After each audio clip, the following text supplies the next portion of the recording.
At Arizona State University, we've made online education better, smarter, and more personalized so you can go further in your aspiring field. I decided to pursue medicine once I realized that ASU did have the online program for biological sciences. You're still required to learn the same curriculum. You're still being tested on the same content that anyone would be tested on in person. The comprehensiveness of the program prepared me so well for medical school.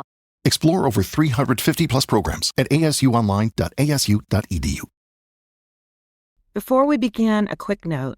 This episode includes discussion of suicide and suicidal thoughts. Please listen with care. If you're in the U.S. and need support, you can dial 988 anytime to reach the Suicide and Crisis Lifeline.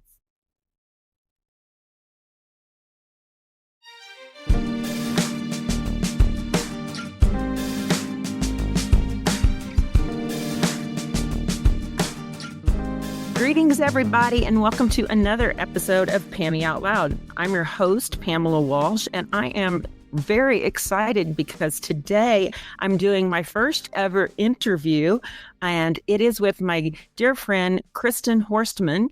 Kristin is a sober-minded friend of mine that I met at Sober in the City, Portland, Maine, if I remember correctly. Yes? Yes. And Kristin is here with us today, and she's going to talk with me about gray area drinking, which I think was one of the most eye-opening things for me in my journey. So first of all, welcome, Kristin. I'm glad to have you here this morning. Hi, Pammy. Thank you so much for having me. I'm so excited. Where are you? I see a beautiful back location. So where are you coming to me from? Yeah. I happen to be spending a little bit of time on Long Island, New York. My husband and I are both from here, and we come back and visit from time to time, but we primarily live in Phoenix, but we like to get to the Phoenix heat sometimes and spend a little time back by the water. We're both fishes because we grew up by the water and we love it. And it is plenty hot right now. You know, I'm in Colorado right now, and Austin is registering, I think, 105 degrees today. So, oh my gosh, I know the need to get out of that heat, right? Yeah.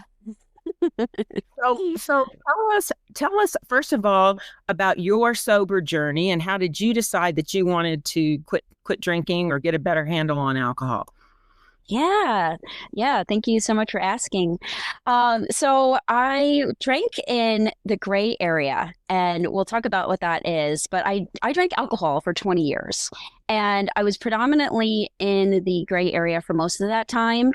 But the last few years of my journey, I really got out of the gray area into more of an end stage type of drinking. And it got, so I basically, one of the things I say is that I had alcohol use disorder, and I had it for a couple of years. It was very severe.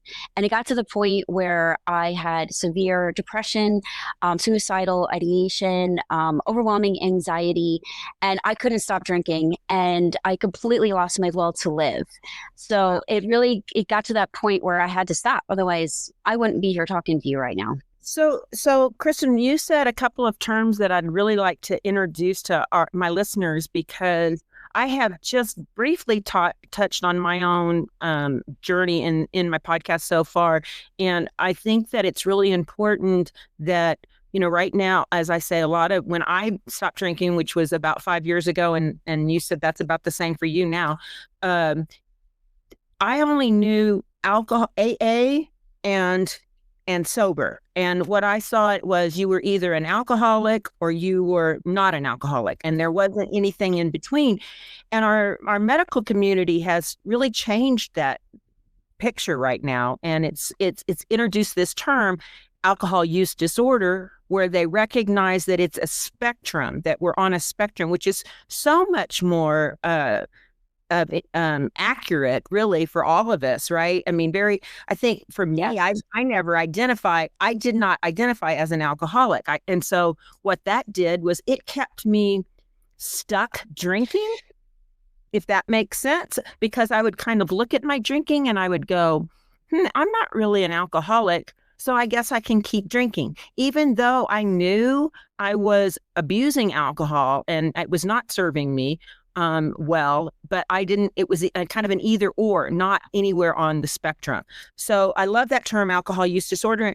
And doesn't the the DSMV, whatever, the diagnostic thing that the doctors use, I think they've even gotten rid of the word alcoholic, haven't they? Or do you know?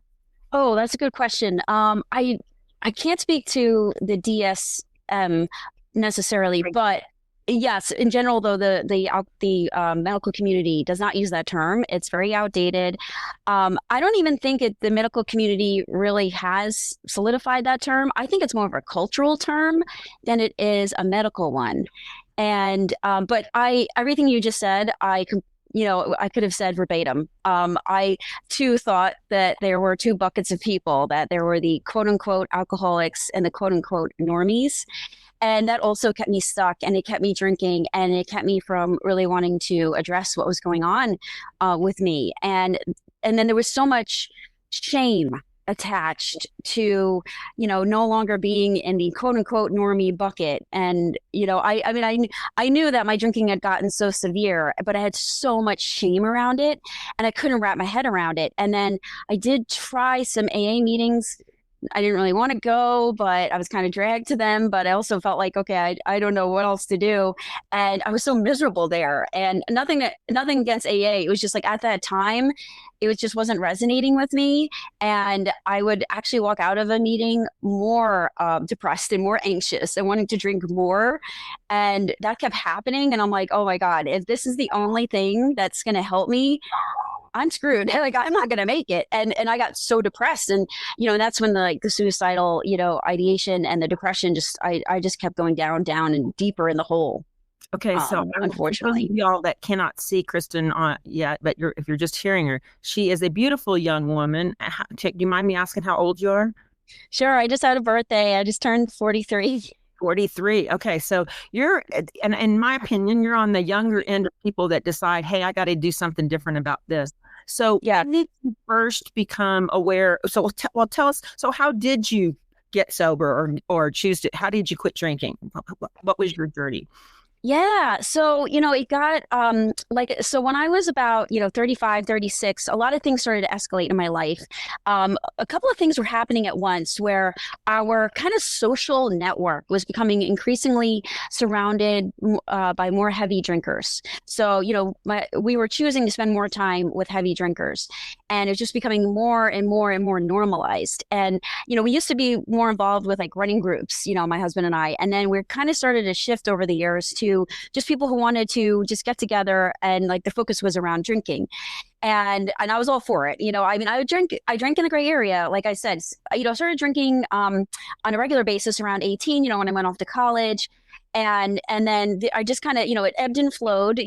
There were periods of time where, like in 2009, like I started drinking around 2000, and in 2009, I went through some overwhelm in my life, and I definitely started drinking more around then. But I was able to kind of rein it in, and get healthy again. I enlisted the help of a therapist, and I started to focus more on running and things like that. So I did rein it in, and then I just kind of ebbed and flowed and drank on the in the gray area. Fortunately, my husband didn't really drink during those years. He was never a big drinker. He dabbled a little in college, but it wasn't really a big deal to him. And then he started a business in his 20s, and then that became the focus. So he worked so hard, and he worked so many hours that he was barely able to eat or sleep. So he's like, drinking, I don't have time for that. Like, and he could care less, really. So, but I was, partying with my friends on the weekends. I think or when I was cooking dinner, I was drinking wine. And it just became more and more and more over the years. And then, like I said, around my, 35, 36, we've got the social network that's growing. We're spending more time where that's the focus. But then also a series of things in our life started to happen that was creating a significant amount of overwhelm. And then, so my drinking really escalated. And now, so kind of fast forward to like 2017, my drinking started to really escalate.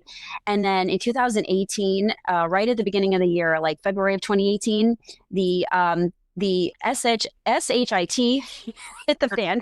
Yeah. And I had spent a night We do have an explicit rating for this podcast, so you're allowed to say SHIT. Oh, okay. Great. Great. I never know. I do have a potty mouth in real life, but on interviews, sometimes I try to write it in. But yeah, so the shit really hit the fan in February of 2018. I knew that my drinking was escalating, but I was in complete denial. And I was getting like really bad stomach aches. I had been diagnosed with gastritis. And I was nauseous a lot. I was having trouble eating.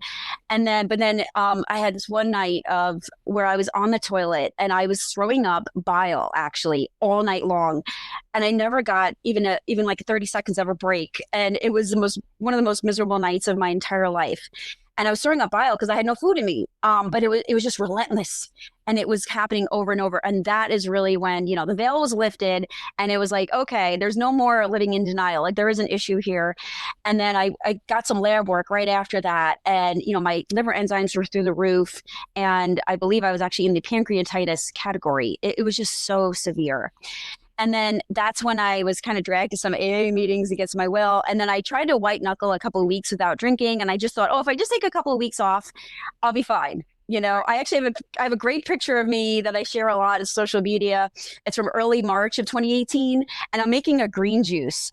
And you can see how puffy my body is. Like my face was like almost double what it is now. And it wasn't a weight issue. It was the sheer puffiness. I was so dehydrated. My poor body was like clinging onto moisture for dear life, literally. And I'm like, the cognitive dissonance of me making a green juice. And I am at, like the height of my struggle with alcohol. It's, it was unbelievable. Jen Couch, who sober says, she calls it the detox to retox, right? Like which was more green, your face or the juice? Right. First thing, like we go, okay, I'm gonna go to yoga and I'm gonna detox. I'm gonna do all these green juices and all this stuff, and then the wine o'clock comes around again every afternoon, right? So, what did you do? So then you went from AA. What was your next step? What did you do? What did you find? Yeah. So, in 2018, like I wasn't ready to stop drinking. So I didn't really take it very seriously. I was able to think I kind of white knuckle a little bit of time here and there, but that year it was a lot of up and down. And then in 2019, I was still struggling, and it was still, at that point, it was getting hard to get through a day. I mean, I craved alcohol so much. I craved it as soon as I woke up.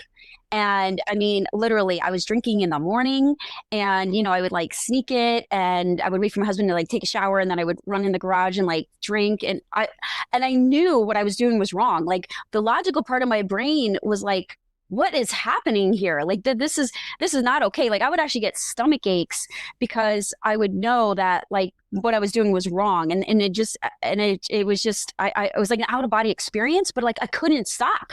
Right. It was like some puppet master was controlling me and walking me into the garage to drink. And I was like, oh my God, I can't believe this is happening. And I just lived like that for a long time. And then I just continued to get so depressed. And, and my husband like was trying everything. He was trying so hard to support me and love on me. He really didn't know what to do.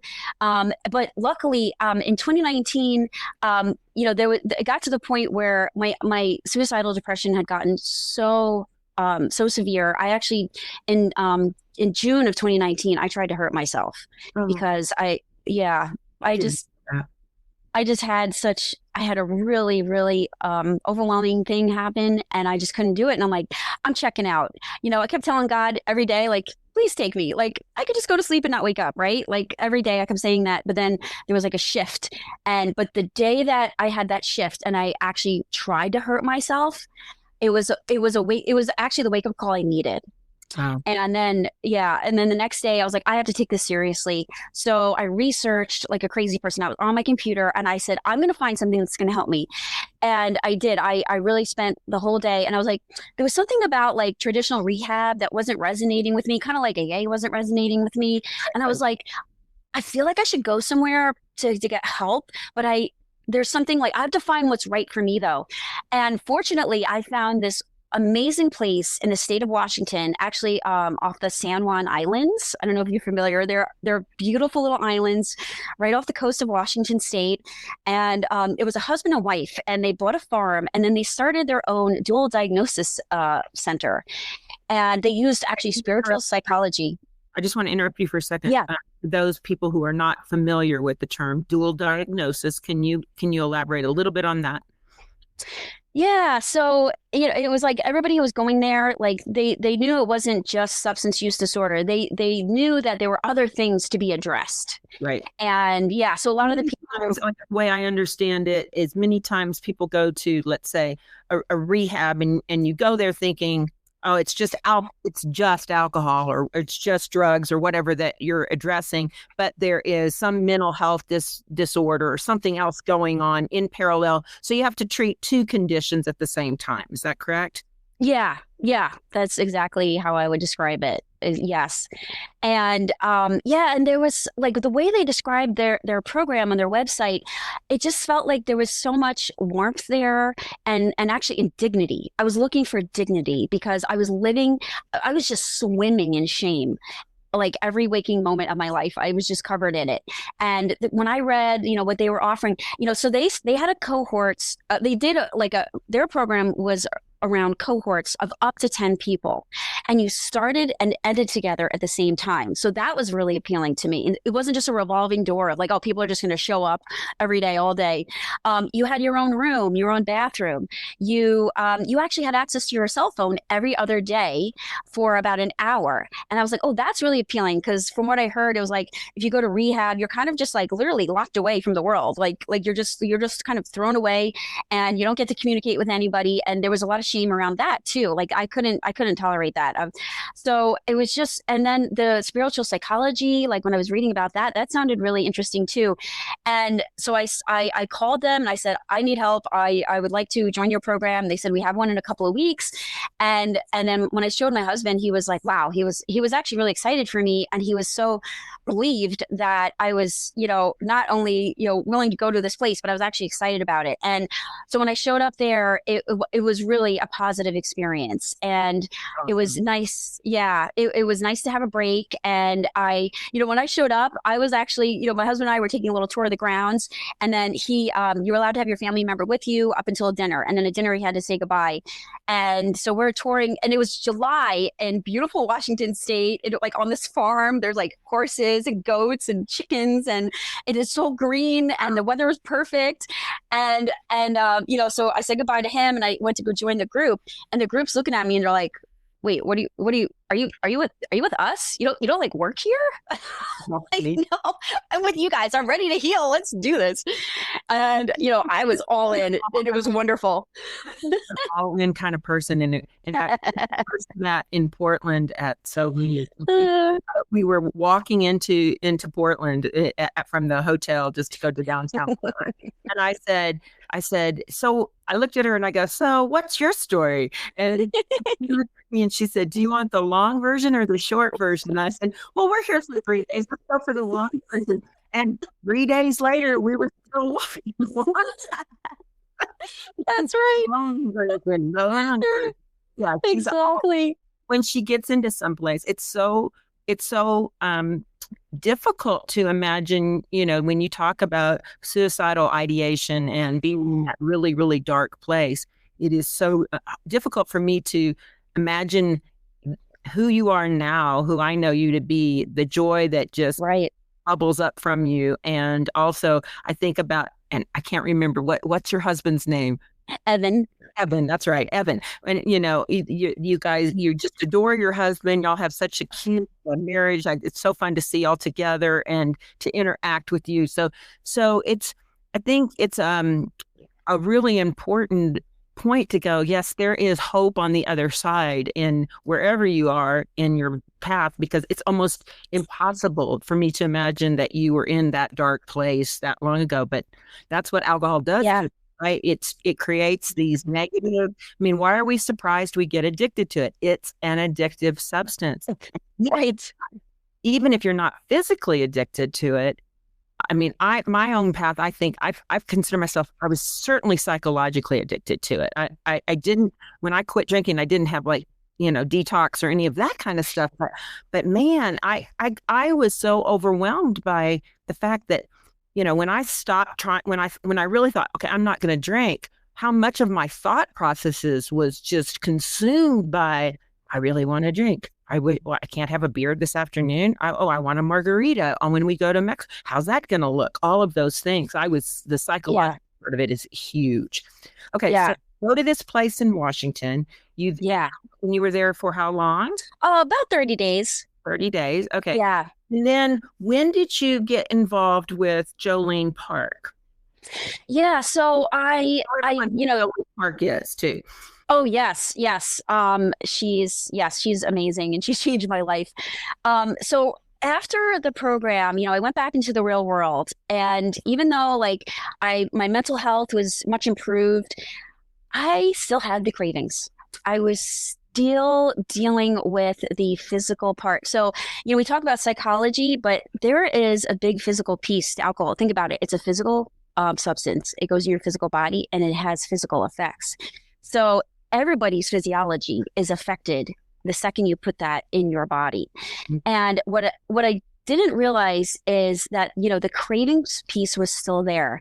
So I did relapse after I left that wonderful place in Washington. And, within a couple of months, really, or even within probably weeks, and then a couple of months, I was really starting to struggle again. And then fortunately, right around the late fall of 2019, again, because my husband is so supportive, he was really trying to throw the kitchen sink at this. He's like, how can I help my wife? So he actually found Annie Grace's book. And when I read Annie Grace's book, so many things started to click. And that really opened, my world. And she's talking about the neuroscience of alcohol. And nobody had been talking about that before. And then that was starting to make sense. And it seemed like as soon as I found Annie Grace, then all of a sudden the kind of sober community on Instagram, which was much smaller in 2019, but it was there and it was building and it was growing. Then it was like the floodgates opened. Then I found Jolene Park's TED Talk shortly after that. She has a TED Talk called Gray Area Drinking. So she explains it. I want to know that I will put in our show notes links to Jolene Park's TED Talk, which is really one of the most watched TED Talks that there is on this concept of gray area drinking. And she didn't coin the term, right? For a long time, I actually coined the term gray area drinking. So correct. I'll put it in the TED Talk as well as Annie Grace's, a book link, which was life-changing for many of us. So sorry to interrupt. Absolutely. No, it's okay. So the term came from, where did you tell me it came from? Yeah, so it came from the medical community. It came from the American Dietetics Association. So the guidelines for caloric intake were up for review in 2010. So there was a researcher named Deborah Dawson, and she led this team to look at people's calories for an entire year. And the goal of this study was to look at how can we want to optimize health, and we want to look at disease prevention and disease prevention across the board. So when they took people's data for an entire year, and they included the alcohol calories because those calories should count, right? And they do break down into glucose. So, so she was very specific about making sure those calories were included. And it's after they really sat back and looked at all of the data, they said, oh my gosh, drinking really is a spectrum. So it was that team that came up with the gray area drinking concept. And gray area drinking is basically this wide spectrum that's between two smaller extremes of drinkers. So there's one extreme, and when we say extreme, we just mean smaller group, where it's called the now and again drinker. Now and again drinking, that's really the person who maybe shows up to a wedding, they drinks a little bit of champagne because they're toasting the groom and bride. They're not drinking to get drunk. They're just having that toast, taking a few sips, putting it down, and then they may not drink again for a month or a couple of months until maybe the next event. And it's just not, it's just not important to them. It's not really on their radar. It's not really a big part of their life. There is a definition though, where it's basically you have to have 2 or less drinks per week. To me, that's still too much, but at least we do have a definition around that. And then the other extreme is that end stage drinker. If you have organ failure, cirrhosis, if you're going to in or outpatient, if you need medical intervention, that is not the gray area. That is outside of the gray area. But really, we used to think of as, okay, that's the alcoholic, right? And like that was the problem that I always had was I wasn't there. So then I only knew 2 boxes, right? I was either going to be an alcoholic at that end, or I was a now and again drinker. And I knew that I wasn't a now and again drinker, right? So yeah. Yeah, exactly. Yeah, that's the thing. So, really 90% of drinkers live in this gray area. And, you could kind of go up and down the spectrum. I was all over that spectrum throughout those 20 years. And every single label that you would use to call yourself whatever kind of drinker you want to call yourself, normie, social drinker, moderate drinker, dependent drinker, alcohol use disorder, alcoholic, all of those words are gray area. Yeah. Binge drinker, all of those words are gray area. Okay. So yeah, and it's just like, because those terms are so vague. If you ask 5 different people what moderate drinking is, they will give you 5 different definitions. If you ask, same thing. If you ask 5 different people what an alcoholic is, you're going to get wildly different definitions. These are vague terms, and we can really say. I was going to say we've even people I think use the term a normal drinker. Well, what is normal, right? Like if you think about it, we believe, I believe, alcohol is a poison. It's a poison to our body, right? So it's not normal to drink. It's not normal to drink poison, right? So no, it's interesting because, is it normal to drink a glass of wine every day? Is that normal? Just because we've normalized it does not mean healthy, right, correct, acceptable, right? Right. The way I look at it is, it may be common, but it is not normal. Normal and common are 2 different things. Exactly. That's a better way. It may be common, but not normal. That's exactly right. Right. Yeah. Okay. That's how I look at it. Yeah. And we can say, like, if you're drinking, you're on the spectrum, because there is no safe amount.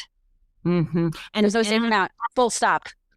Interestingly enough, Canada has now come out and said that, right? The Canadian dietary guidelines have now said no acceptable, healthy or acceptable consumption of alcohol. I don't think the U.S. is going to get there because of big alcohol, and it's a huge lobby, and I don't think we're ever going to get the point where we say no, this isn't okay. But even the U.S. standards have gone way down from where they used to be. And, I like to tell people for a while it was women could have one glass a day, right? Wasn't that a typical? And glass was helping was 5 ounces of wine, right?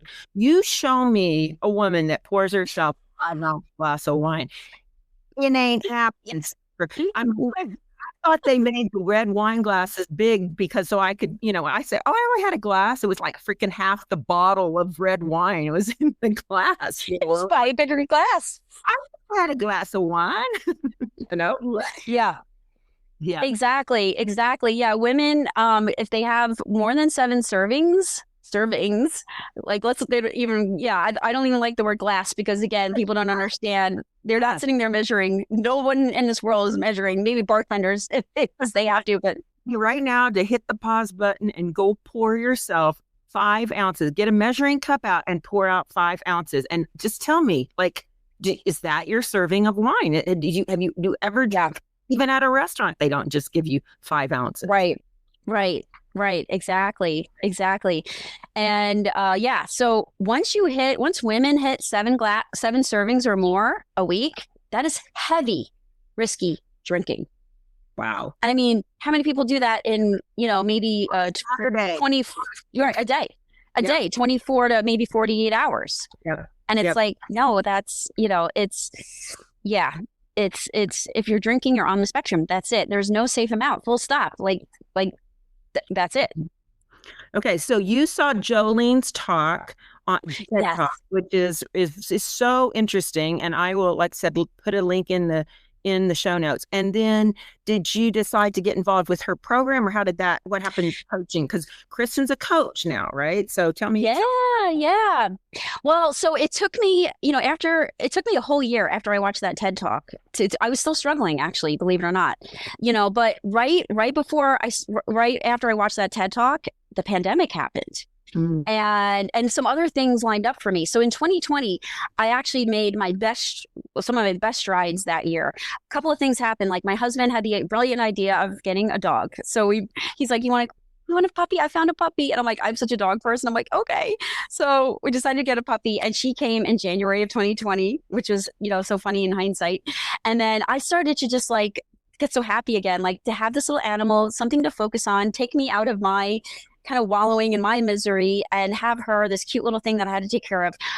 She helped me. I was still white knuckling at that point, but she helped me to not at least want to drink. And I even though I was still white knuckling, at least I was gaining, a lot of days and starting to add up weeks even, because I didn't want to, put her in harm's way. I didn't want to scare her either. Cause I know that, animals, like they look to our emotions and they feel our emotions so deeply. Mm-hmm. So that was a huge help. That same month, I found a fantastic group of therapists, and they were teaching me DBT skills, dialectical behavior therapy, which was amazing.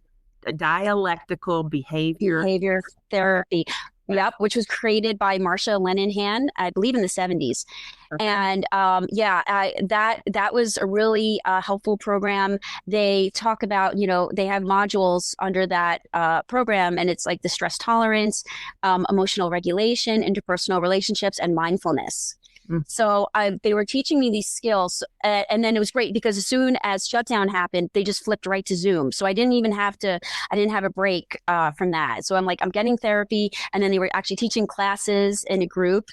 And then when shutdown happened, it was actually one of the best things that could have happened in my journey, because I really needed to be separated from all of those heavy drinking friends and groups. And that's where you and I parallel quite a bit, because my timing is very similar to yours in that I did the Sober Sis program in November of 2019. And so in 2020, I was just starting their alcohol-free living program in January of 2020. And then, of course, shutdown happened. And I say all the time, thank God, literally thank God. Yes. That I was already in a program that was and connected online with other women who were going through this, because if I had been drinking during COVID and the shutdown, I'm sure my drinking would have increased substantially. It would have started earlier in the day. And so to not only have that, I've already hit the pause button, and I already had support in place. And on top of that, it gave me isolation. I mean, I was the kind of drinker, I was the happy drinker that wanted, I was always saying, the instigator, I'd say, let's go for happy hour. Let's get. And so it isolated me and protected me from all of those social challenges of, okay, I want, when I'm with other people, I want to have a drink in my hand. And so it was COVID in that way was a gift to me that period of time. I agree. Same. And so it was so helpful. You really hit the accelerate button. Yeah. Sorry. Yeah. Exactly. It was like, so when shutdown happened, I'm like, wait, I get to just stay at home with my loving husband and my cute little puppy. I'm like, okay. Like, this is great. And then I still get me connected to my therapist on Zoom. I'm like, okay. My quilting machine was like, oh, this is great. I can quilt all the time. Quilters were made for the pandemic. It's what I said. Right. Oh, that's so funny. I was walking like a maniac. I'm like, watch it. The walking is clutch right now. This is great. This is like all day long. I was like walking, and I was in Arizona, and I'm like getting the sunshine, and it was, before the heat. So it was like so perfect. I'm getting to know my neighbors. Like those are like people I was actually socializing with and getting to know. And, we we felt okay because we were outside and we could keep a little distance on the street. And yeah, it was great. And then, so all these things started to really line up. And I'm like actually accumulating days, weeks, and even months of sobriety. And I'm like, oh my gosh, I still did relapse though. I still found a way to get that alcohol because I was still dealing with the cravings. But then fast forward to kind of towards the end of 2020, I had a really good run from I would say from about August through the end of November, where I really actually took a really long break during those months. And then even in October, I actually cleaned up my diet a lot too, because I started to get into the pizza and the ice cream and all these other things.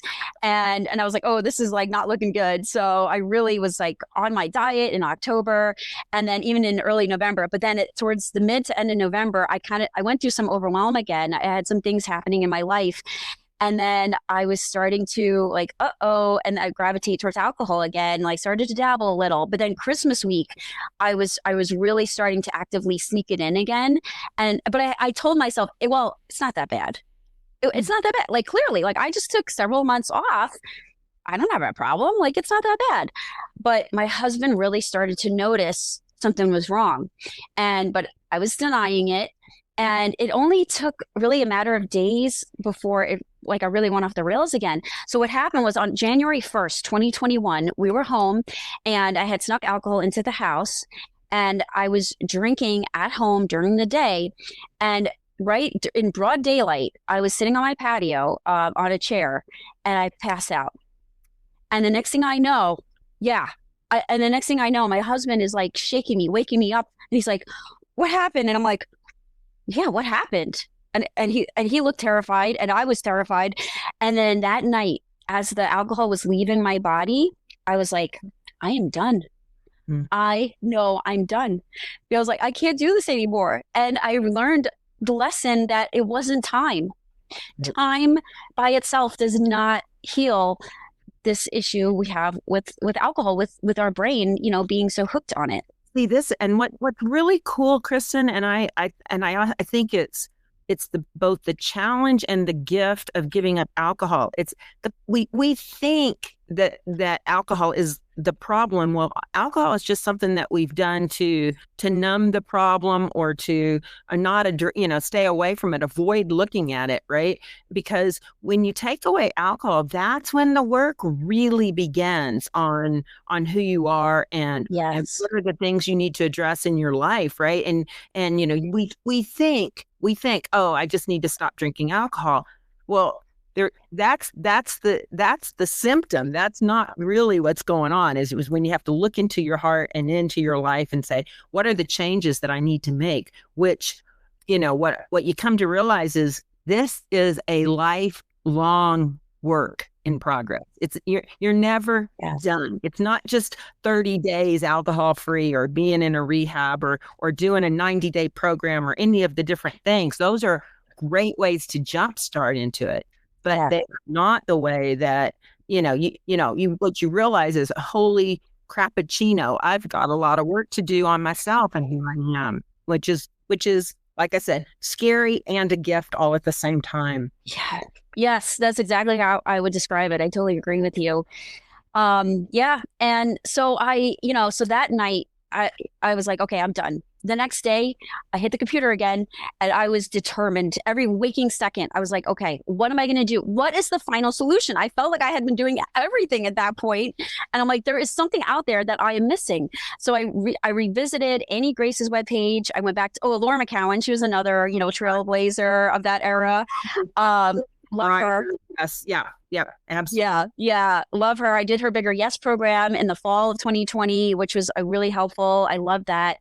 And then I revisited Jolene's TED Talk and her website. And I was like, one of these three women is going to help me. That's it. I decided one of those three women. And then Jolene Park, Annie Grace, and Laura. Right. Okay. Yep.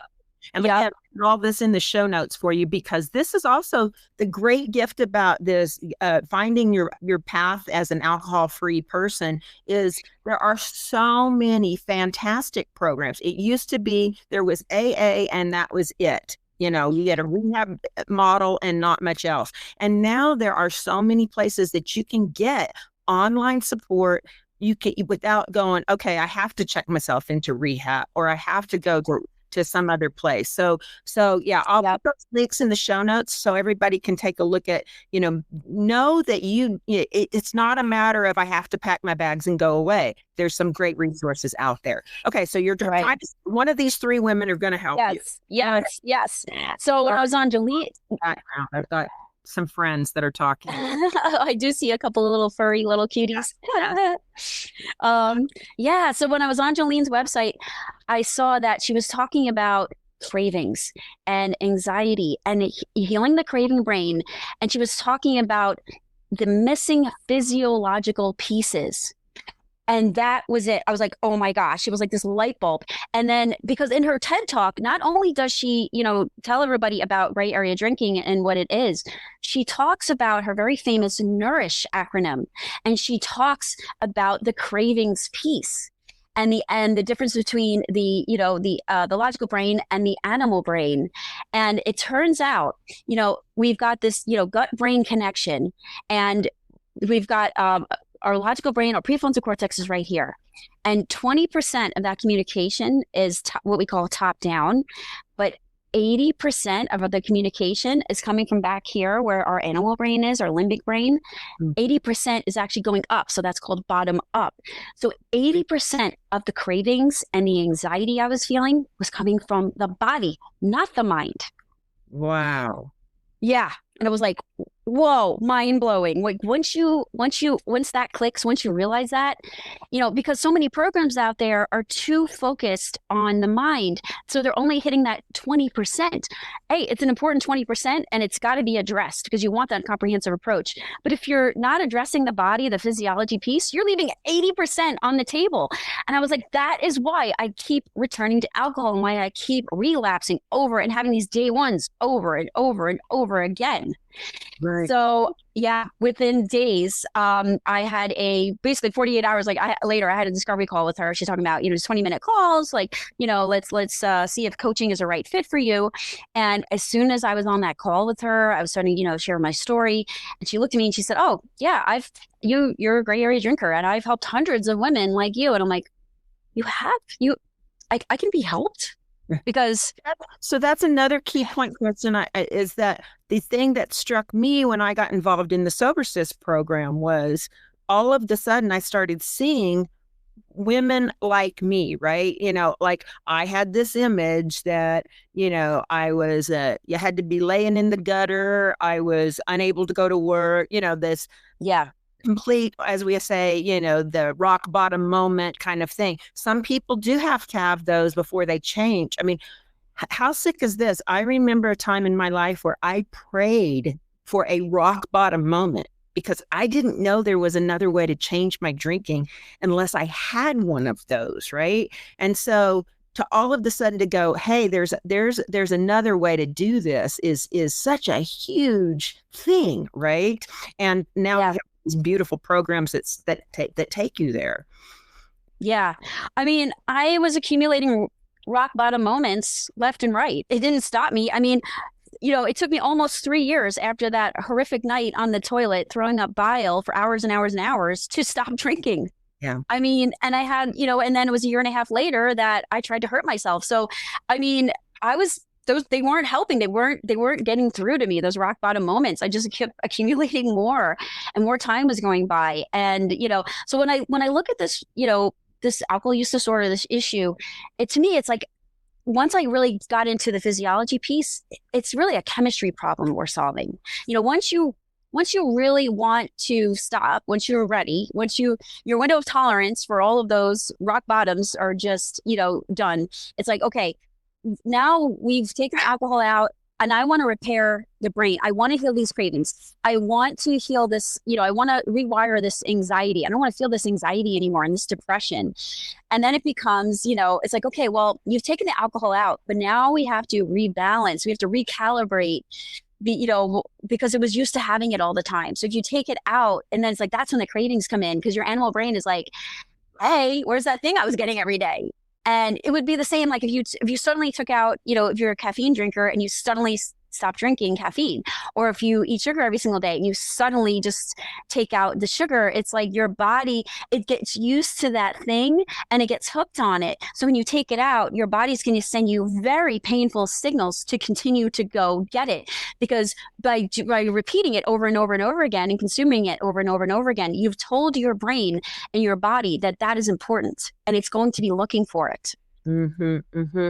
So one of the things that you talked about here that I really want to deep dive into, and this is so interesting, and I can't believe what we are like already 45 minutes into this. So I want to invite you back too, because you talked about the Nourish acronym, which Jolene Park talks about in her TED Talk. And this is for the listeners now, a little teaser. This for me was really a game changer. And it talks about, and Kristin is a bit of an expert in the nervous system. That's kind of your jam, is to talk about the system and the ways to address those things, because a lot of what the drinking of the alcohol is we're trying to impact our nervous system. That's what we're doing. Yes. We don't like the way we feel and we want to change the way we feel, right? That's exactly. We don't even think about it, but that's what we're doing when we like, I need a drink. I want a drink. It's because our nervous system doesn't like where we are right now. And we need to artificially do something to it to change it. So the Nourish acronym is a way of changing your nervous system in the moment, doing certain things in the moment, daily practices that allow you to change your nervous system through your external environment and through the things you're putting into your body other than alcohol, and the way you breathe and the activities that you engage in. So that's right. Teaser alert, because we'll have time to get into that today. Okay. You are, and so you went through her program and now you are coaching women. Do you do men too, or just? Yes. I have had male clients, yes, but predominantly women, but yes, I've had males. Are you do it online, or how do you work? I do both. I've actually had both in-person clients if they happen to live in the same town as me, and I do virtual, but mostly virtual. But yeah, I've had the pleasure of having a couple of in-person clients, which is super fun.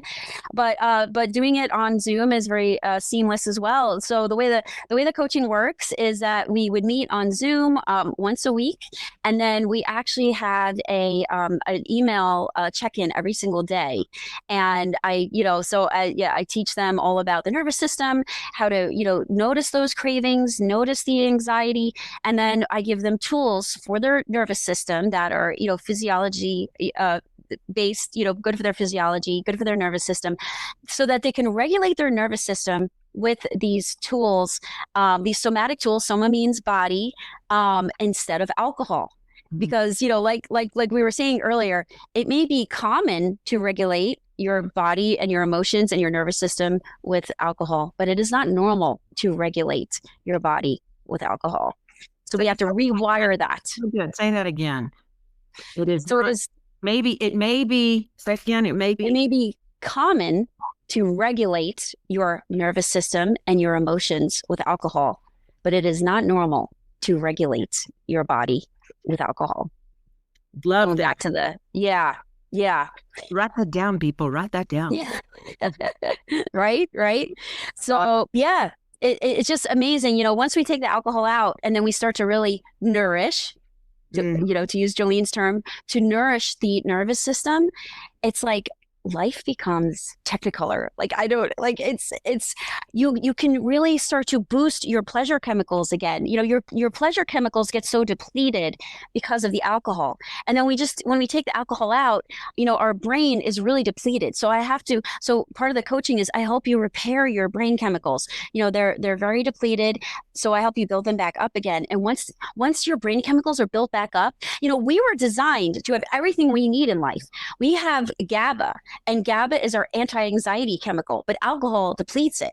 We have serotonin, and that is our happiness chemical. So we have to, so I work with the brain. I help people boost their dopamine and their acetylcholine as well. And when you really hit those 4 very important neurotransmitters or brain chemicals, then you start to feel amazing. And then the cravings for alcohol completely go away. And it's the biggest gift of your entire life. And that's been my experience. And that is awesome. And that is so interesting, because I see you, like I think about that. I still see you at the pool at Scottsdale at Sober in the City, and when Evan got back from his long hike, when you showed me, and you were like a little kid, like, oh my, he's here, and look how handsome he is, and I think there is an infectious joy that comes from you that like I said, that makes it just so hard to believe that you were in that deep dark place. And I'm so grateful that you found the tools to get out of that place, and the work that you're doing now to help other people to see that. It's interesting because one of my favorite quotes by Brene Brown is, who is also alcohol free. She also talks about, you can't, a lot of people drink to numb feelings, right? And she said, here's the deal though, people, you cannot selectively numb feelings. When you are numbing the bad ones, you're also numbing the good ones. You think you're enhancing them, but it doesn't work that way. So you don't have control over what's going down for you. And so, to see that, for me personally in my own marriage, I feel that way too. It's like, my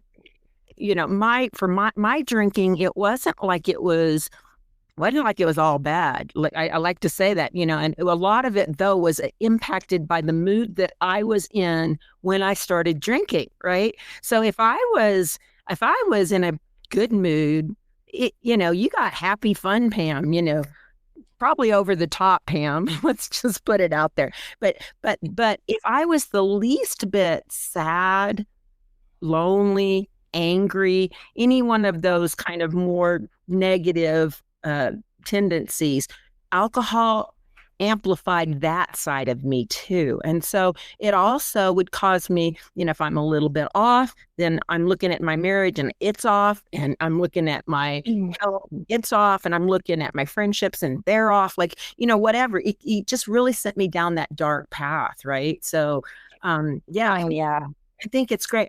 Well, I would love to have you back on again if you're willing to. I would love to go back. I can't wait. Deep dive into the acronym Nourish, which can be such, I think, a game changer. It's just this check-in with yourself that you can grab a hold of and find support and help in. So would you be willing to come back for me again? I can't wait. Awesome. Let's get it on our calendar. All right. I thank everybody so much. I'm going to wrap this up, and I appreciate y'all staying with us. Please check out the show notes. There'll be links not only to the women that we talked about and their landmark works, but also how you can reach out and get Kristin. Kristin, you are available on Instagram. Is that right? Yep. Find you before I wrap that up. How can those? So, on Instagram, you can find me at Coach Kristin Horstman, and also on my website, KristinHorstman.com. Kristin is with 2 I's. Kristin with 2 I's, right. And Horstman, like horseman, but take out the E and put in the T. Is that right? Yep. Yeah, there's a funny little T in there. We don't know why, but it's just there. And and then I call my business Brighten Your Life Coaching, because when you take alcohol out, your world gets brighter. And I love your what is your chasing sunsets now? Yes. So I actually trademarked a phrase called sunsets of the new happy hour, because that first year that I stopped drinking, I realized that one of the things I was gravitating towards was sunsets. And I was like, every night, like, I just couldn't wait to like see the colors. And it was like I was chasing them. It was like, I have to look at the clock and say, okay, what time is sunset tonight? Where am I going to be? Do I have a pretty view? And I would just sit there, and I would actually get like high from just watching sunsets. And I would, that natural high, kind of like a runner's high. And I was doing it night after night after night. And I thought, oh my gosh, I have totally rewired this kind of happy hour time. From like 4 to 7, I was always drinking and, going to happy hour or drinking with dinner. like many people do. And I was like, oh my gosh, now that I've taken the alcohol out, I'm actually like, the sunsets have become my version of happy hour. And, and it's cool because there's a lot, and we could talk about this next time, but there's a lot of science behind, sunset time and that window of time, and how much the nervous system is really looking for nourishment. That is like a key time of the day when the day chapter ends and the night chapter begins. And for me, it's chasing sunsets. But for you, it could be, reading your favorite book, or painting, or cooking a meal, or going for a walk, etc. So whatever you can do to nourish your nervous system during that time, instead of, putting alcohol in your body, it makes a big shift. Well, thank you so much. And you will be back with us. I'm looking forward to it. I just want to remind everybody, this is the importance of speaking out loud. When you speak out loud, you speak your truth, you help other people share their truths and see the bright light in their lives. And just remember, gritting your teeth gives you TMJ. So peace out, everybody. Love y'all. Bye-bye. Thanks, Pammy.